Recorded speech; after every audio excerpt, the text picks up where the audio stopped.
Welcome to the show. I'm your host, Gyasi, here with LB and Doc B, and this is Band of Brothers. We're going to try to do this every Sunday.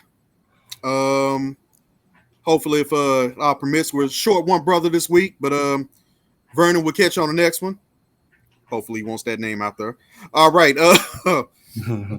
So, first episode, we want to get into, want to talk about Kevin Samuels. We want to talk about his impact. The vitriol that is he's received in death, and this is basically how you feel about Brother Howe's message. Was it received properly?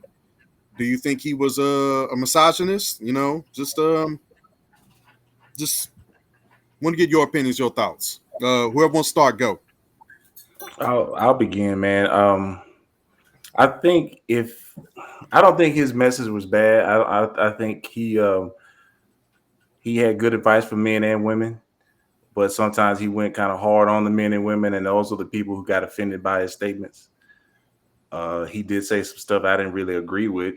I disliked some of the stuff he said, but for the most part, he was pretty fair with men and women. But at the same time, people are going to highlight the negative stuff that he was putting out there. And the vitriol is probably coming from people who felt offended by his stuff. But I think for the most part, he was a self-proclaimed relationship guru. I never heard of this guy till his clips start popping up online. Right. But I kind of dug into some of his interviews and everything and listened to what he was saying. But he gave everybody equal criticism. And like I said, I didn't agree with everything he said, but for the most part, he was telling women what men are thinking, what we talk to each other about. And I think a lot of women didn't understand that. They're not used to hearing that, and that's what he said in one of his interviews. Yeah, so I agree with that. I mean, I first heard of that brother a few years ago. I'm always, I'm online checking out the latest YouTube, and so I think you have to say Kevin Samuels was a huge representation, shining star in what we call the manosphere. Mm-hmm. So, just a selection of YouTubers, podcasters, etc., people who stream online who, talk about issues pertaining to men, things that, men don't usually have an outlet to talk about things in a virtual and digital way. Or even, you think about, TV, think about shows that are out there. There's not a men's version of The View. And you see that on, so many platforms. And so the manosphere has come about because there haven't been these outlets for men. And, I saw Kevin Samuels, first talking. And if you look, the first 5 years of him coming out, he was talking to men. He was just talking to men. He wasn't even talking to women. He was solely talking to men.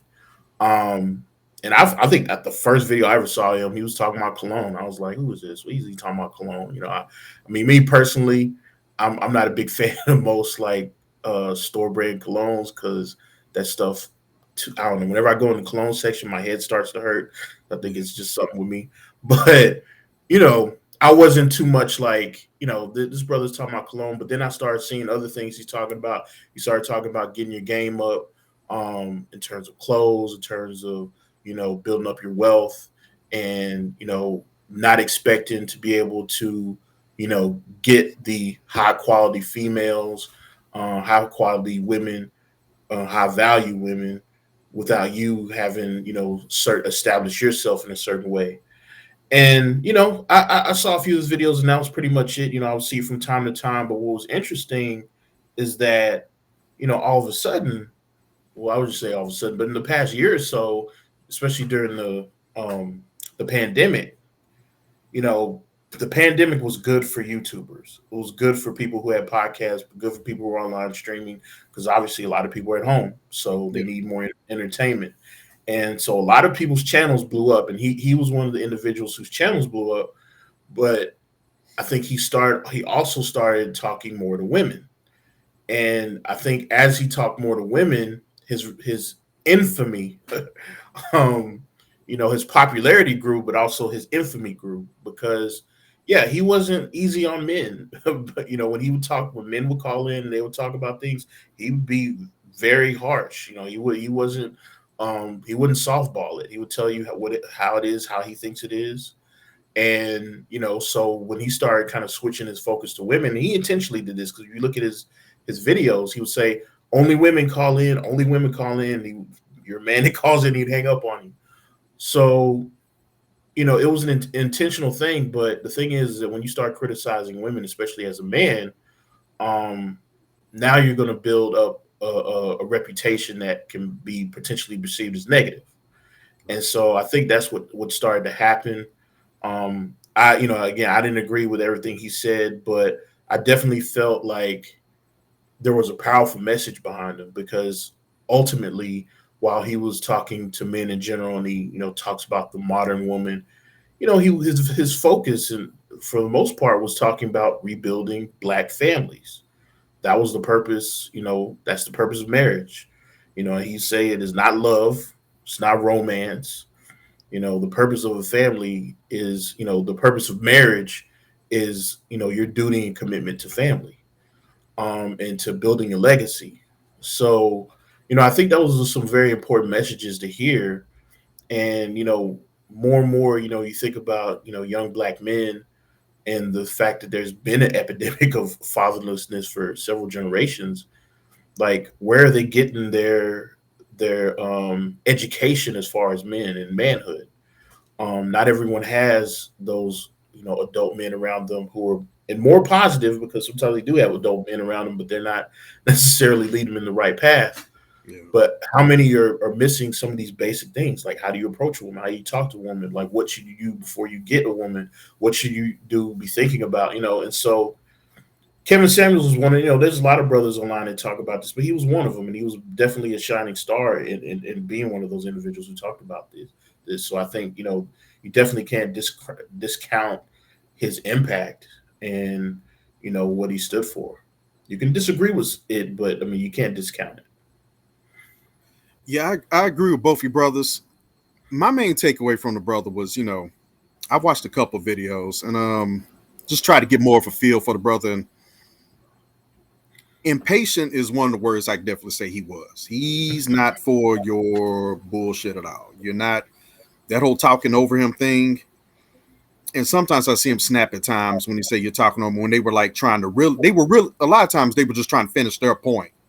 But Yeah. when he's ready to talk, that's it. You got to shut up. And he seemed real impatient in that standpoint. But just generally, I didn't feel like he just had like just fire for women. Like he was just really just going off or just telling them you ain't shit or anything like that. He just shot them the truth. Just gave them square business. This is what it is. I mean, these are conversations I've had with both you brothers at some time or another. This is what friends, buddies, they kick back, they talk and they talk shit, and you talk about real things, real subjects. You're not sugarcoating it with your friends. You spitting the real. And he's taking them behind the curtain, and they like, oh, pull the curtain back. they don't want to see what's behind the curtain, and it's just you got to deal with it. I mean, this is the way men think, and this is the way men feel, and he gave them a bunch of harsh truths. Yeah, Yeah. Yeah. One of the biggest things. So definitely, like I said, there are certain things that he did that it just drove the people that are going to hate him. These are the reasons why they're going to hate him. Mm-hmm. The danger zone. Whenever he would talk, whenever somebody called, he's like, "How old are you?" Like, I'm 30 years old. Danger zone. Yeah. So he'd always play that clip and that sound effect. And the reason behind it is because people think that he's saying that if you're 30 years old, 31 years old, or 35 years old, or anything older than that, then you're washed up and no man's going to want you. Right. And that's not what he said at all. His point is that particularly at the age of 30, around the age of 35, is giving birth, that's what they call, 35 and up, that's what they call geriatric pregnancy. If you were to have a baby at 35 years old or older, they would, it's deemed geriatric pregnancy. And the reason why is because, it can be dangerous for the woman and the child around that age. So generally, it's recommended that women have children earlier. And so he plays that because he's like, okay, you're in the danger zone when it comes to pregnancy. And the reason why he stresses pregnancy so much, because obviously not everybody wants to have a child. But the reality is, and he, especially in the past few years, he really stated this, is that his focus when he talks about men is high value men. Because, and honestly, he's like, that's what women call, when they call in, they say they want a high value man. Now, what does he mean by high value man? This is, there are certain characteristics that he says, but it's not just making, six figures or more. It's also, being established and having other men of that caliber recognize you and recognize your status. So, those characteristics are characteristics that women tend to want. And they will call into the show saying that that's what they want. And so he was like, okay, if you want this type of man, these are the type of things that type of man wants in a woman. And if you're a woman who doesn't want to have children, then don't even waste your time, because if it's a high value man that's, especially one that's, not, that doesn't have like, he hasn't been married several times or has children, they generally want children because they want a legacy. You spend all this time, trying to build yourself, build your wealth, and now you're at an older age because, men, we don't really start, seeing that wealth building, the fruits of it until, we get into our, 40s and above, so late 30s, 40s and above is when you really start seeing some of those, some of the efforts that you've made come to fruition. But if you're, particularly when you're talking about high value men, and with that being the case, okay, I've distinctly, you know, disciplined myself and not enjoyed some of the things in my younger years, and now I'm older and I have these things, but I don't want to just have this and then die and not leave it to anybody. I want someone to leave it to. I want to have someone to leave it to. I want to have a legacy. I want family. I want children. And so these men, this is what these men want. And so his whole point is that this is what high value men want. So if you're a woman that doesn't want to have children, then you're probably barking up the wrong tree. You probably need to find another type of man.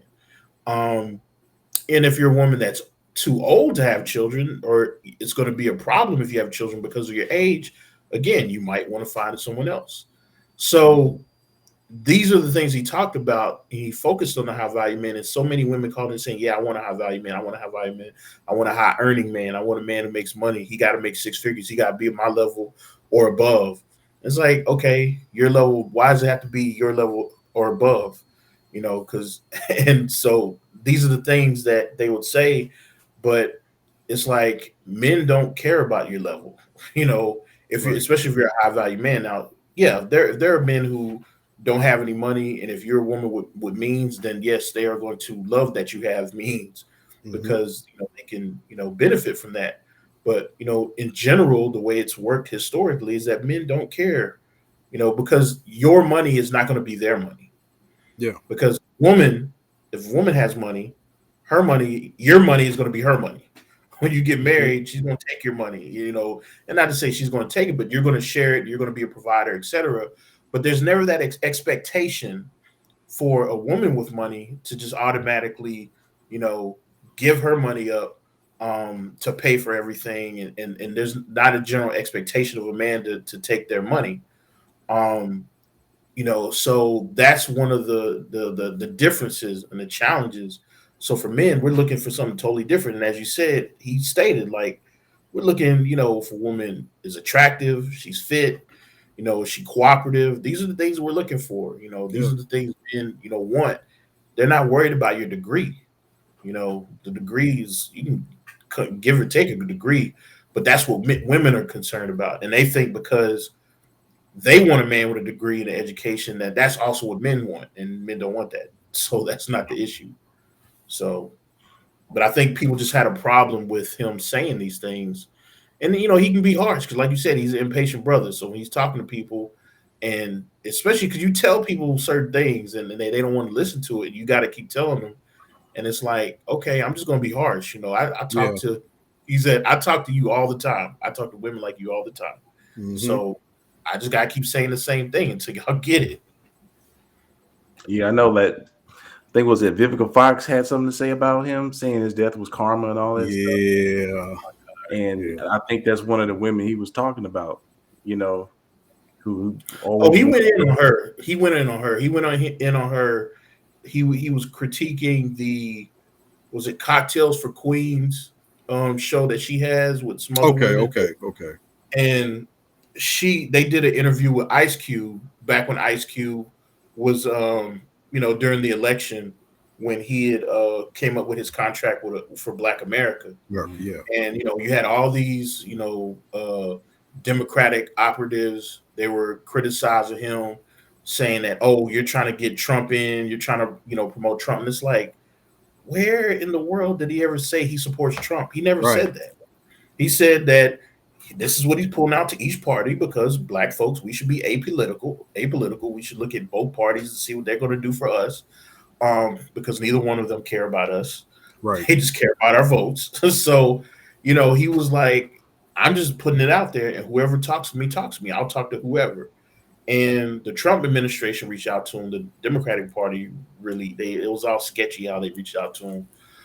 But that became a news thing, and so a news cycle, and so a lot of Black people were talking about. And I remember at the time, there was a lot of Black women, and that's a lot of Black women support the Democratic Party, um, and they were speaking against Ice Cube. And so when Ice Cube was on their show, Kevin Samuels did a show where he was looking at it and critiquing it, and he critiqued the hell out of it, especially Vivica Fox. So I'm not surprised he said so. She said something about karma because I mean, I remember the whole thing. Just look at their faces, just look at how they're looking at him. That they had he was talking to Kevin Samuels was talking about Ice Cube and the women. It was like, just look at how they're looking at him. They want to be disagreeable. They're like literally not listening to him. You Right. just see the resentment on their face, and they're just ready to pounce on him. And even when he's telling them how this works, they don't like what he's doing or what he was doing. They just want to criticize him. They're like, how come the contract for Black America didn't say anything about Black women? It's like, well, I was talking about Black people in general, but it doesn't say Black women though. And it's like, aren't Black women part of Black America? Like, and they were just going Last in I on checked. Ice Cube. So, so Kevin Samuels, yeah, he definitely talked about Vivica Fox and everybody on there. Um, what's the sister's name who was in Players Club? Lisa Ray. Lisa Ray. Yeah, Uh, yeah. He went in and was like, I mean, she's on there like you got put on by Ice Cube. Right. Like you literally he built your career. If it wasn't for him, we wouldn't even know who I mean, Lisa really, Ray is. because what else has she done? I mean, it's like you got married to the, was it Prime Minister or President of Turks and Caicos Rex because of him. Caicos, yeah. So so but I mean, they like I said, they went in on him on that show. So I'm not surprised if they had something to say. Yeah. Yeah. I mean, I just think that his work will kind of be around on the online for a while. It's going to come up on TikTok, and somebody's going to put his stuff on Instagram. So a lot of what he was saying is still going to be around for a long time. But I don't know. I think we need more brothers like that. Maybe not necessarily his style, but we need more people. Nah, we need his style, man. It's mad entertaining. It's If entertaining. anything, We it's do. entertaining. It's entertaining, but in the same vein, we need somebody to speak up like Yeah. that, especially for the brothers. Yeah. Yeah. I wouldn't necessarily want to clone, but somebody should pick up at least try to pick up the mantle and pick up that lane. Because like I said, he was entertaining. The show was very entertaining. But I got to be honest, a lot of entertainment came from the women and just some of the silliness that was coming out of their mouth during those episodes. Like, whoa. Yeah. I mean, definitely, it definitely was. Yeah. Yeah. And remember, listen, in reality, he was helping people to get married.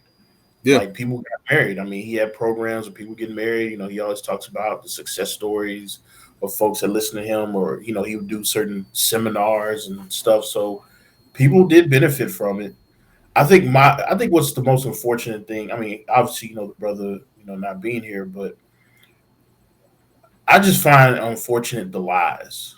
Like people have really they're really going above and beyond to like tell lies and half Yeah. truths about what he says and what how he what he was about. So I've just seen so many like clips where they take like they'll splice some of what he Right. says, Right. and Right. Right. it's like I can tell that's not matching up. I mean, I think the worst one for me was the one I keep hearing and like look, I keep telling people, look, if you have a clip where he did do this, please show it to me. But so far, all I've seen is lies. So what Yeah. I'm talking about is the clip where he's talking about black women are not beautiful. Like people are like he said black women aren't beautiful and they're like not more they're the least beautiful type of woman in the world and all this kind of stuff. And I'm like, when did he ever say that? I don't Right. recall this ever saying this because he always talks about he ranked. That's the other thing women don't like is when he ranks women, even though women rank us as well. All But the time. right. But he ranks women according to their beauty. Like 1 through 10. As he always says, you can't give it 7 because if you did, everybody gives themselves a 7. But Yeah. 10 is when he says 10, like 10 is like somebody like Kelly Rowland. He puts Beyonce at 9. So yeah. He puts Beyonce at 9, Kelly Oh, Rowland this at is 10. Kevin Samuel's personal This is ranking. Kevin Samuels. Yes. Kelly Rowland is above Beyonce. Yes. He puts Okay. her, That's yeah, interesting. he puts her above Beyonce. He No puts, I think, comment. Just interesting. Okay. That's he puts all. Diane Carroll, I think, at a 10. I have to see. We got to go back to old Diane Carroll because that's not fair. I No, can't I judge. mean, he's talking about in their prime. Like, Yeah, of course, yeah. of course. I would have to go do the research on those photos again. Be like You to make ever a seen them? comparison. You ever see old photos of Diane Carroll? I haven't thought Come about on, man. Diane Carroll, man. That's Come on that's now. that's our parents' generation. That's what I'm saying. I'd have to. I'm saying though, you've never seen her young. Look up young Diane. I'm Do sure I yourself a have, man. Do you know what? look I up do it young right now. Diane Carroll. Whatever. Jesus. I mean, this is the first sister had her own. Was it primetime show? Where she was the star. I think she was like a nurse or something. But And what did he give her in her prime? 10. He put her at 10. Uh, I think Holly Berry. I think he says Holly Berry is a 10 in her prime. Yeah, Wow. Well, but I Okay. get. which is funny. It's funny he does it because they always go in on him talking about how the first thing he say, "Oh, you only rate women by European standards," and it's like, well, you rate the light skinned women because he'll bring up people who say Beyonce. It's like not every woman's light skinned. He's like, well, I put Kelly Rowland above her. So why are you talking about it's all about light skin? It's not. That's not how I look at it. I'm just talking about women and objective beauty. But with that said, you know people have said that he ranks black women lower. And when you listen to the clip that I've seen passed around, it's a very propagandized clip because one of the things they do is first of all it's a like a video clip. Yeah. They have like a picture of like this like some page where the page itself that with the visual that you're seeing is like a drawing of like a woman's face and is talking about race and beauty or something like that on that page. And then you hear the clip, you hear the words, and the words are clips from his show. And there was at one point he was talking about beauty, and he says beauty is universal. Because if you look, scientists have done this study where if you look at what makes beauty universal is that the face Facial symmetric symmetry. face. Yeah. Right. And so like, you talked about the golden ratio, how like if you look at the part again, the symmetry, the even face is what we generally look at when we talk about beauty. So people have the asymmetrical faces or whatever. That's when the beauty's, beauty's not as much. But there's that part where he's saying that, and then it like just juxtaposed to another part where he was like, black women at the bottom of the list, which is Yeah. like, wait a minute, you just said you just said beauty is universal, and you go through all this stuff talking about golden ratio and how it's symmetrical and all that, but then all of a sudden he's supposed to say black women are at the bottom of the list. Those two things don't make sense, and it's because it's an obvious edit. They're taking two different things he was saying at two different times and putting them together to make it seem like he's saying those things together. Because the clip where he starts talking about black women are at the bottom of the list, I was like, I think I remember seeing that video, because in that video he was talking about marriage. I mean, or in fact, he says this all the time. Like, black women are the least married. Yep. Like, if you look at any race of women, black women are the least married. What is it? 1 in 4? Yeah, 1 in 4. Something like that. Yeah. Yeah. So he says this like all the time. So it was just like it's just so obvious what they're doing, and like, so many people, I see people passing it around. People fell for it. I mean, just pass around on Twitter, wherever, websites, and they're just like, you see, this guy, he was terrible. He was misogynoir, misogynoirist or whatever. He hated black women. He always talked negatively black women. And it's like, that's a lie. That's a false, accusation. And so that's my biggest problem is seeing that kind of stuff get tossed around. The other one that I really hated was, there was one where they were trying to say, oh, he said, kids lie about, they were trying to push it like, he's a monster because he's like, don't believe kids who if they say they were molested. And it's like, well, wait a minute, what are you talking about? And there's something that he does say about, if you're a man, this is why he discourages men getting married to women with kids, particularly women who have women who have daughters. And the reason why is because, it's very dangerous, because, and there's plenty of documented cases where, young women, especially if they don't like the man, then they can make up accusations of molestation. Now, it doesn't mean that it doesn't happen, but he's saying, he was always warning men, like, this is something you have to be aware of. This can happen to you. So it's very dangerous to get involved with a woman who has a daughter. Yeah. So but because he says that, all of a sudden it turns into this whole, he says all kids are lying about molestation. It's just like, come on, man. Like, there's context to these things, but Right. people, He's just telling you this could be problematic. That's what he's saying. Yeah. People just ignore it, and they just want to, again, bash the brother for no reason. So, well, since you went there, that's going to segue into where I actually want to go with this conversation. How do y'all feel about the attacks? And just, I mean, I already knew Twitter was a horrible place, but I mean, it's been a special kind of terrible since he died. I mean, just the things I've seen posted about this man on there, they are basically dancing in the streets. And I'm like, dude, what did he do to you? Did he piss in your coffee? I mean, what is the problem, man? It's so easy. If you don't like what someone's saying, you don't have to watch, man. He's not making you log on. Not at all. And it's just, all he did was give you the straight truth. And these motherfuckers have not been able to take it whatsoever. It's just been just terrible. So feel free, Lord, you want to go in and have you read any of the stuff that's online, the things that they've been saying about him, the little tweets they've been putting up? Like, I saw one in particular, high value corpse. Like, all right, man, it's just been downhill from there. I think that's just regular human nature.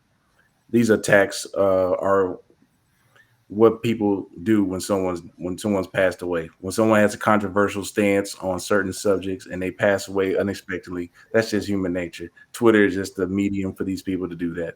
You know, it could be anybody, but I think that's just people who had maybe got offended by his words, people who Right. don't have their shit together, you know, Yeah. it, men who maybe got embarrassed by what he said. But that's just human nature to criticize somebody when they ain't here anymore. And I think we have all these outlets, social media outlets, that allow people to say what they want to say. They wouldn't have said that in front of his face. They're not going to say it out in public. But No.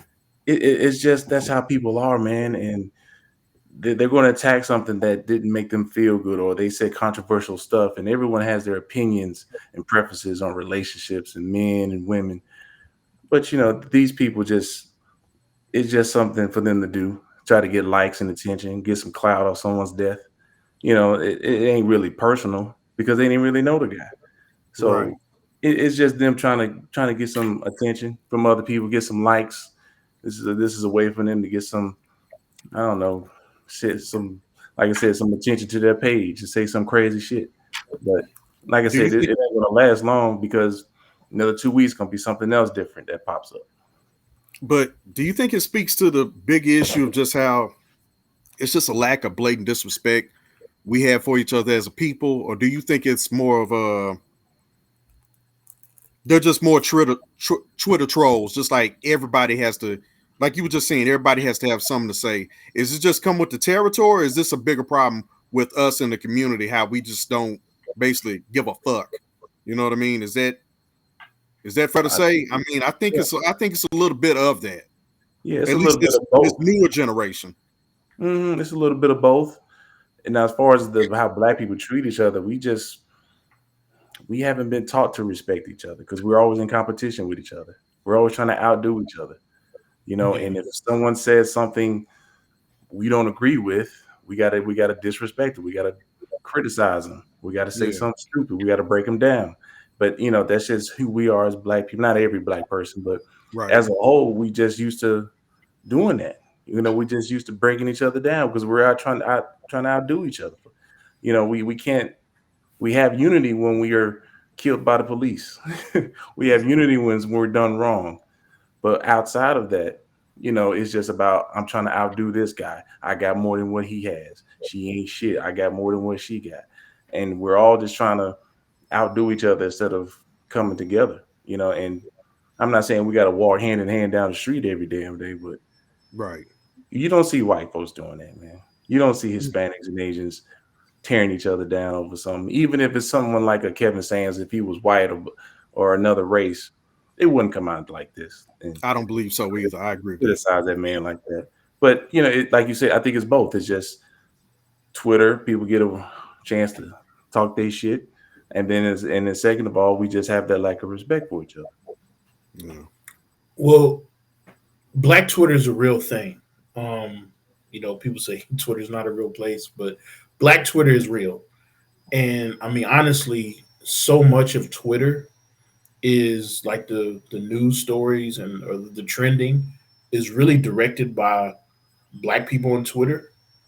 Um, so I mean, first of all, like Kevin Samuels, when he died, he was trending for several days. Yeah. Like that shows you one, like how influential Black Twitter is.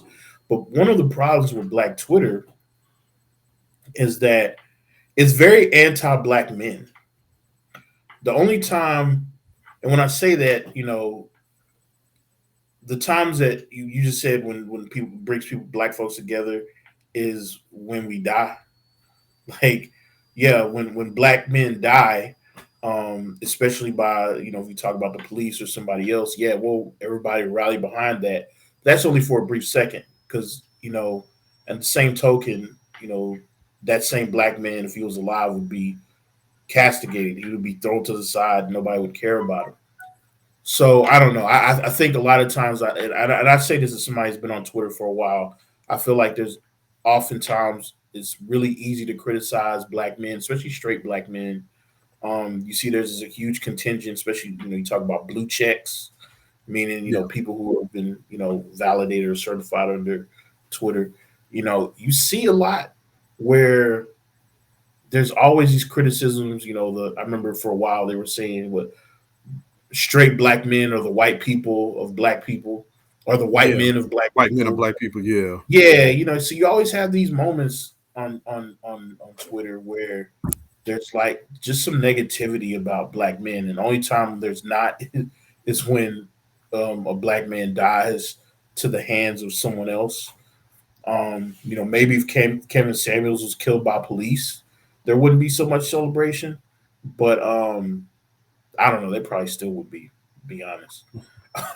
um, but yeah, so I definitely think there's you talk about lack of disrespect, but at the same time, when we talk about Twitter being real, I don't think it reflects the entire black community. I think it is a very loud part of the black community, but it's not representative of the entire black community. Because I don't think, I mean, I don't know. I would actually be curious to see what regular people think about Kevin Samuels, and I don't think he would necessarily there would necessarily be this negative view of him. Because again, he said a lot of things, he did a lot of things. Again, I don't agree with everything, but I just don't see the reason or the need for how much he's been, you know, disrespected in his death, and the lies told about. What was it told? He died broke. Yeah, It's yeah, bro. He didn't have someone to take care of his assets and things like that. That was all lies. yeah, yeah. Um, people were like, "Oh, he talking about people dying alone." Like he died. It's like, well, he didn't die alone. As far as we know, it seems like he definitely didn't die alone. No, there Um, was a woman that called 911 for him. Not right, yeah, called the ambulance for him. right. And she was a nurse, so she was actually trying to keep him Right, up as well. right. So, I think that's something to consider.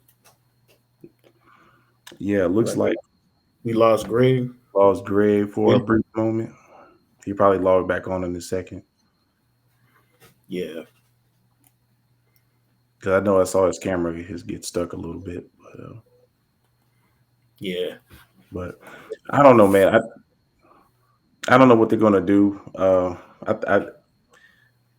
We'll see what happens, man. This is just it's very new, so it's gonna be trending for a while. But we'll see if yeah, he's even brought up in the next month or two. You know what I mean? yeah, yeah. It's so easy And to say something. right, and I think there is something. He did have family he left behind. Obviously, his mother. He had a daughter. Um, but and I know people attack him for that. It's like, how are you talking all this stuff about, But Mhm. he said it in one of his shows. Like, look, I wish I knew now. Um, I wish I had this understanding now. Um, back then, when I first got my first marriage, because I think he was divorced twice. Yeah, So he's he's been like, I married wish twice. yeah, I wish I knew this now. Knew it back then, then I could have, probably had some, different results. But, and I think that's why it's important, whether or not you believe what he's saying. I think he does have a lot of experience, when it comes, because I guess he worked, he talked about how he worked a lot in ministry with men and relationships and things like that. So anyone that's trying to help in that regard, I'm willing to listen. Um, he did have his own views on it. Obviously he was a Christian man, and that influenced the way he saw certain things. So I think that's another thing, which is funny to me because the majority of this country, particularly black folks, are Christian, but Hmm. and they have a problem with what he's saying. But I'm like, what he's saying is kind of based on the book. If you're a Christian woman, you were a rib. Eve was a rib. I mean, I'm just saying she was a rib. Adam was there, and then he was a rib. Now, if you want to believe that, that's on you. So, Hmm. but it's just the fact that there are certain things taught within that particular path that some people may disagree with today, but they still call themselves Christians, which is just amazing to me. I don't get it, but yeah. So I think that you got to understand those are the things that influenced him and how he saw things. And so, no, I don't, I, I think you can take everything he says with a grain of salt, but it's definitely, I think listening to voices like now, because I think that's one of the things we do have, and you talk about the manosphere is that we do have a lot of voices out there. Brothers talking about brothers and talking about what we should do, having a better understanding of how we should look at relationships and how young men should be going up. Because look, even for myself, you know, there are things that you when you're younger, again, we don't like we tend not to teach each other. It's like a weird type of thing. We learn everything from our friends and near peers, but we don't learn anything from older men about how you should approach things. And it's like, Mhm. what if young men grew up with you know, knowing this is the path you should take? Yeah. How much would that improve them? How much would that improve the community? So anybody who's out there who I think is on a somewhat positive path, I think is important. Yeah, I think so too. I think so too. I think Greg's power went out, so I think he may be joining us in a second here. Yeah. But I don't know, man. He just came out of nowhere, though. It was kind of quick. I wish he was still with us, though. I think he could have Yeah. turned into something bigger. He probably would have had a bigger platform eventually. Um, Yeah. I mean, it's amazing because I said I saw him a few years ago, but the reality is I didn't really start watching his recent stuff until probably about, you know, I don't know, February of this year. mhm. Because it's one of those things, you work at a desk all day, you just like have it playing in the background as you're working on stuff. And so, like I said, I remember this. I remember this guy from years ago, and it's funny because I remember, I started seeing on this. That's a whole other thing. Like for a long time, people were like, "Oh, he's gay. He's a gay man." It's like, I you know, I was like, okay, he's a gay. Excuse me. I was like, where did this come from? Like, when did they start saying this about him? Yeah. And I guess it was another attempt to harm his credibility, which is kind of weird. It's like That won't hurt his credibility. I don't think that would have hurt it. I don't know why they would say I that. don't either, but I just wonder like where that came from, and what was the purpose of it. But all these things coming out about him, and like I said, I didn't really start getting back into looking at his stuff until recently, somewhat recently, in the past few months. And then all of a sudden he died. I was like, wow, like cause it was just like, man, it just kind of happened. Like I feel like I like for real, just the past 3 months, I've just been like, playing this stuff as working, driving, just doing Mhm, stuff. mhm. And all of a sudden it just came out like, yeah, he passed away. I was like, damn. Yeah, I know. So We still don't know what the cause of death was, right? no, not officially. I mean, he talked about how he's a cancer survivor. Yeah, yeah. So Hodgkin's obviously, disease. yeah, so he's had some health issues in the past, but we don't know officially. So, but he died young, but what I'm saying, the brother left the impact. So I think that's Yeah. about all we can, you know, say. Yeah, he's on the last episode of Atlanta. I heard he made a guest Yeah. appearance. So was that the last episode for the season? I don't think so. It may be because they don't give us many episodes of that show. So Yeah. it, I haven't started watching. I usually don't like watching shows until they finish the season. yeah, I like to binge watch shows. I've gotten so spoiled over the years. I hate watching shows week to week. It annoys me. I like just it's tough, taking like man. a weekend, watching Yeah, all the shows at once, and then that's you're it. done with it. Yeah, I watched the Yes. first episode. I watched two episodes. The first one had nothing to do with the cast. It was a totally left field type of episode.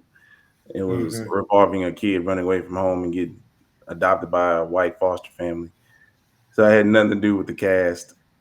The second one goes back to Donald Glover and Paperboy and all them, Yeah. but I Well, haven't I watched. think the next episode with Kevin Samuel is supposed to be a flashback.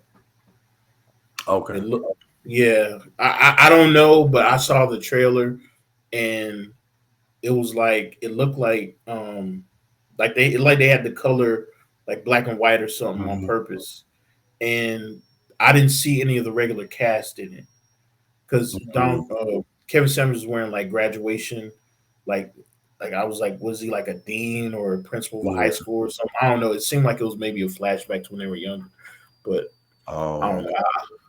I'll definitely check it out though once the season finishes. I'll run through it. Yeah, check it out. I'm gonna try to catch it the rest of the episodes. Greg, you back with us? Wow, y'all was still going? Yeah, we were still going. It let y'all keep going? Yeah. Oh, word. We couldn't stop it. We can't stop it. So okay, but I was just out, so I didn't get back in until just now. Yeah.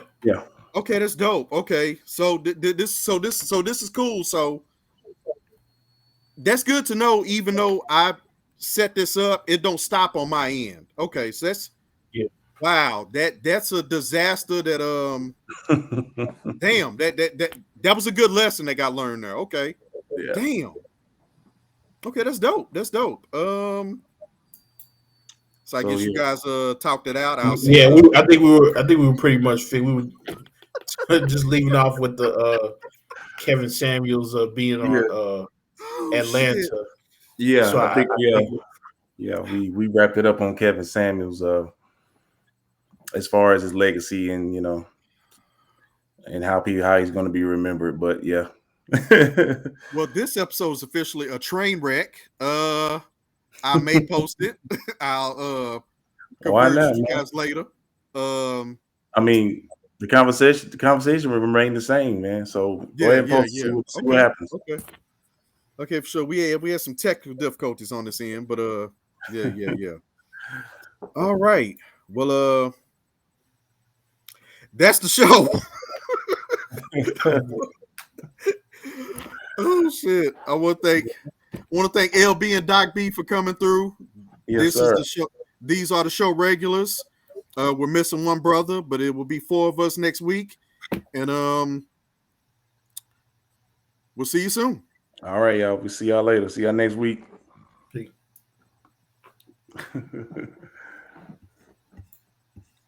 All right, man. I ended the stream, so okay. So what y'all think? Still recording.